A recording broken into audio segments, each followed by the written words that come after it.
Ooh, did you see it, fight fans? Earlier today, the monster, Naoya Inoue, defeats Nonito Donaire by unanimous decision in the World Boxing Super Series finals in the bantamweight division.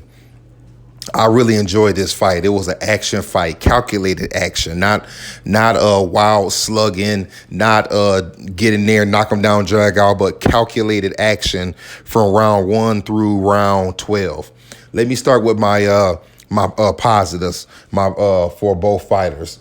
Let me start with Inoue. The positives would be he seemed to not be intimidated by the bigger man. He did a good job cutting off the ring. He showed good hand speed. Matter of fact, very, very good hand speed. I mean, Inoue's hand speed was Roy Jones-esque in this fight. I mean, that left hook was coming so fast, I don't think Donaire even saw it coming. Good jabs, good body work. Of course, we know he did good body work in that 11th round when he hit Donaire in the solar plexus and put him down. He looked very confident in there. Those would be my positives. My negatives would be that I think that Inoue got hit a lot in this fight. I don't know if it was because Donaire was setting traps for him. I don't know if it's because Donaire was actually, even at 36, a little quicker than he expected, but he got hit a lot in that fight, which actually brings me to a couple of more positives for Inoue. He got hit a lot by a bigger man, but he didn't go down, which was very impressive. And also, too, that when he suffered that cut, he still stuck to his game plan and still finished the fight strong. He did not let that cut get the blood from that cut get in his eye, distract his attention span. Let me give my positives for Donaire. Number one, Donaire looked huge, which is a positive for him coming into that fight due to the fact that the IBF did not have a rehydrate clause. Donaire, I mean, man, he weighed in at 117 and a half. Dude, Donaire looked like he weighed about 132 coming into the ring, where Inoue, who came in at 118, who weighed in at 118, looked like he may have put 2 pounds on overnight. I mean, he was definitely outsized by, I'm willing to say, 12 to 15 pounds. May not have been that much, but it's amazing that Donaire even could get back down to bantamweight after fighting Carl Froch at featherweight. But Donaire, back to my positives for Donaire. I thought personally Donaire looked good. Not good enough to continue fighting. I would like to see him retire, but I thought he looked good. His game plan, you could tell, was he was going to come in the ring big and he was going to try to walk the smaller man down and bully him against the ropes, which he did. I mean, he hit Inoue with some nice body shots when he had him up against the ropes.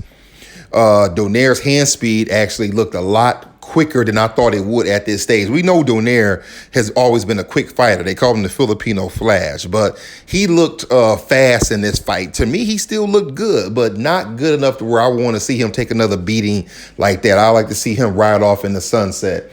As far as the negatives for Donaire, I would say that him getting into a slugfest with the man with the faster hands who was countering him was a bad move on his part. I think I'd have liked to seen him do more boxing, getting Inoue against the ropes, getting his shots off, and then moving out. That's pretty much it for my pros and my cons. Let me talk about real quick what I would like to see happen from here. For Nonito Donaire, I would like for him to retire. And then let's wait 5 years and see if the Hall of Fame comes knocking. I'm not sure, but let's see. For Inoue, I don't know what I would actually like to see next. I mean, there's been talk of him going up in weight. I think fighting Alvarez. I think up at super bantamweight, or maybe staying at bantamweight and fighting the kid, I forget his name, y'all, that just beat his brother, or maybe waiting for one of the guys from 115 to come up to fight him. The only thing I do know about him that I like is that they said that Top Rank plans on him fighting 3 times next year, with 2 of those fights back to back being in the United States, to get him over here, to get him some exposure. Look, they need to get this kid some exposure. They need to get that young man, let people see this hard punching monster at the smaller weight divisions that they have heard about or only seen on TV. Pretty much that's it, fight fans. I want to make sure because the last few fights I did not get a video up, so I wanted to make sure I got a video up for this fight because I was very pleased. It was a good fight. If you feel like it, let me know what you think about it. Comment, tell me what you thought about the fight. Tell me what you think Donaire should do. Tell me what you think about the monster Inoue. I think that he continues to impress. And the thing is that the kid is 25 or 26. The young man hasn't even actually hit his real prime yet. So, we could be talking about Inoue, one day fighting as a featherweight.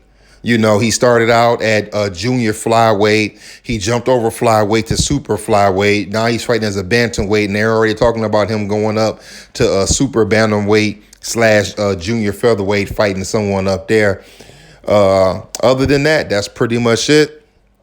Give me your thoughts on it. I'll let you later.